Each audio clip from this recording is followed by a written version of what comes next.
Merci Madame la Présidente.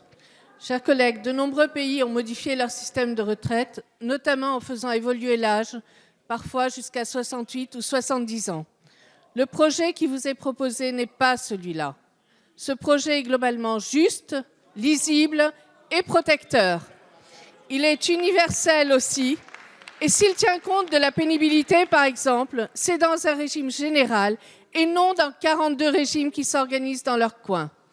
Lorsque je parle du projet des retraites autour de moi, je rencontre de l'intérêt, notamment pour la fin des régimes spéciaux et des demandes d'explications. Les seuls qui s'y opposent sont des bénéficiaires des régimes spéciaux. Depuis le début de l'examen de ce texte, vous vous livrez à un jeu déplorable, à un drôle de cinéma indigne de notre démocratie. Vouloir nous attaquer sur des titres de chapitres n'est pas constructif. Multiplier les sous-amendements non plus. Nous savons ce que vous avez à dire et nous vous avons déjà répondu, mais il vous plaît de le répéter 1000 fois et de différentes manières. Nos concitoyens devraient vous voir, vous les tenants de l'obstruction, lorsqu'après une intervention qui semble passionnée, vous vous asseyez en changeant de visage. À la pseudo-colère succède en une seconde un rire de gamin, satisfait d'avoir pu marquer encore un point dans le blocage du débat.